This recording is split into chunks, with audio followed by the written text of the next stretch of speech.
Boa noite, me chamo Antônio e venho falar sobre as escolas do Direito Livre, Positivismo Sociológico e Realismo Jurídico, juntamente com os alunos Gabriel, Ivone, Larissa e Lucas, do curso de Direito da PUC Paraná.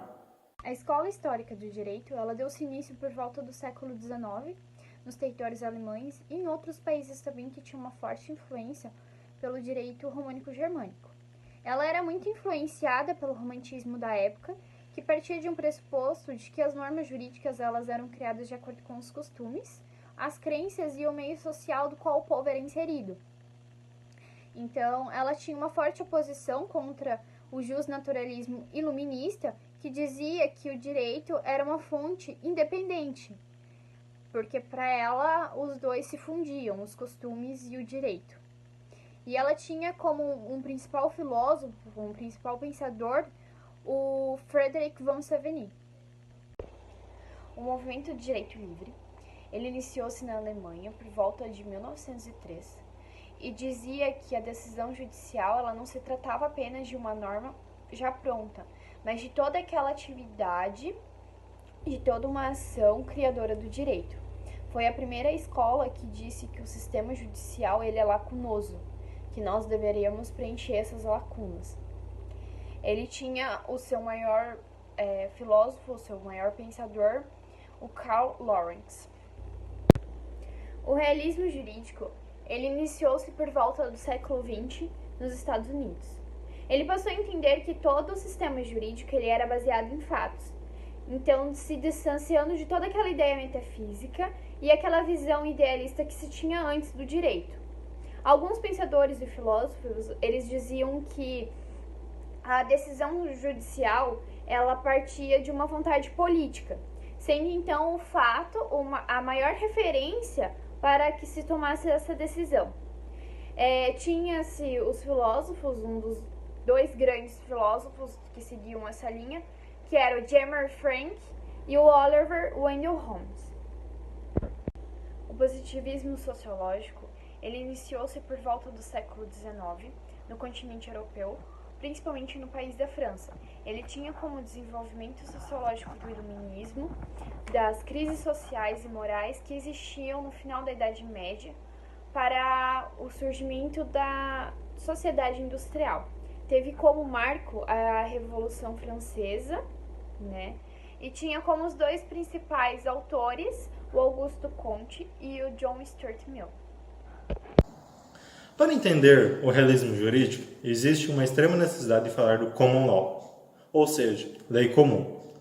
O common law se iniciou na Inglaterra, no século XII e XIII. Os países que foram colonizados pela Inglaterra também adotaram esse sistema. São esses, os Estados Unidos, Austrália e Canadá. Basicamente, a jurisprudência já tem força normativa. É um sistema jurídico onde não possui norma positivada, onde encontra a solução no caso concreto, mas sim o caso concreto chegará até o tribunal, e este dará sua sentença, vinculando todos aos outros tribunais que receberem o mesmo caso. No realismo jurídico, não segue uma linha de conduta moral pétrea para a proteção do direito. Já no positivismo jurídico, afirma que o direito é um conjunto de normas válidas derivadas do soberano, onde existe um requisito da validade. No positivismo, a produção do direito se dá através do poder estatal na esfera legislativa. Já no realismo, a produção provém da própria decisão do tribunal. No método positivista de Comte, parte de um pressuposto livre de idealismo e racionalismo, valorizando no método científico e a experiência sensível, buscando resultados concretos. Muitos confundem o direito natural com o direito livre. Isso é errado. São movimentos distintos. No direito livre, o compromisso que o magistrado teria seria com a justiça frente à sociedade, mesmo que para isso as leis fossem ignoradas para essa tomada de decisão. Para isso, teria que analisar o fato concreto com o senso de justiça. Há também o fato de ser um direito com lacunas, desde o momento de sua criação.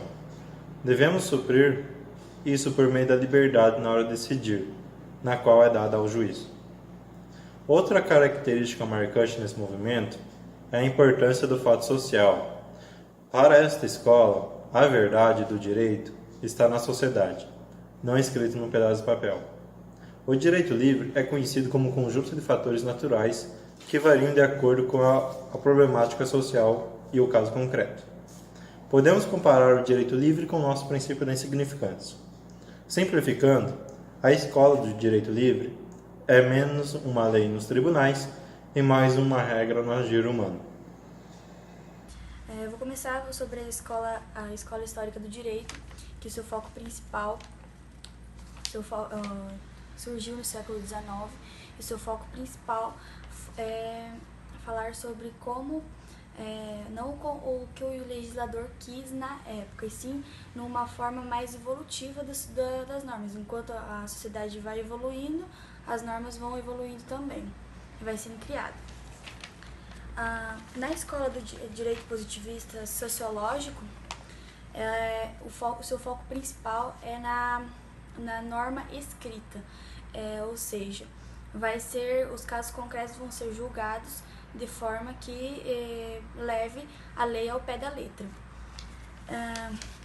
Na escola do direito livre, o foco principal é como os juízes eles defendem cada caso concreto.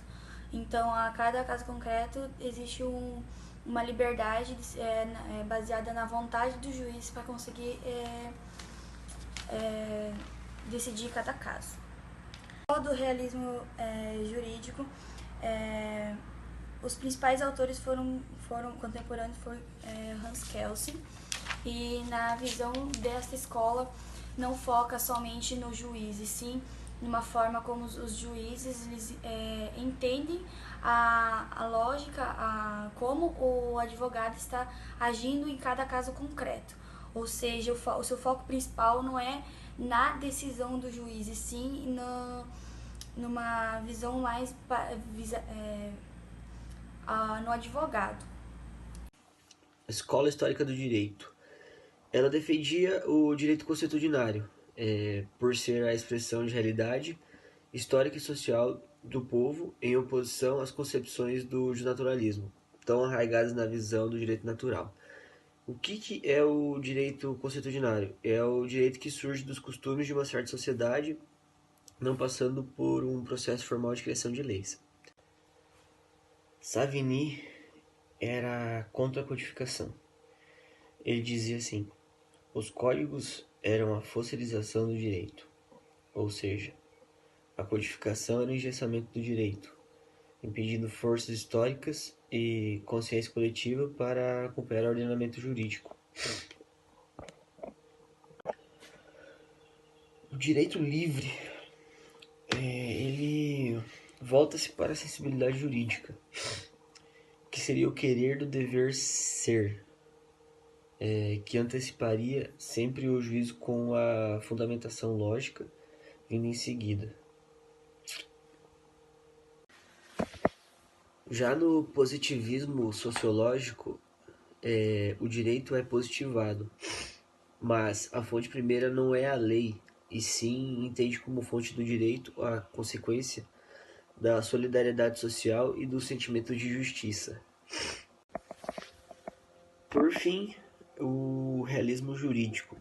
Ele propõe-se a fazer da jurisprudência uma verdadeira ciência fundada na experiência e sujeita à observação e verificação, onde do direito concebe uma articulação de comportamentos, ideias e sentimentos, sendo que a ciência jurídica ela tem por função a determinação das causas psicológicas e sociais da sua gênese e eficácia.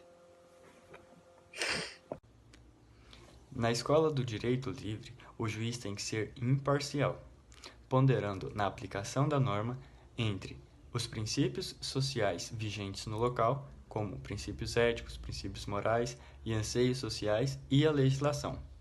Além disso,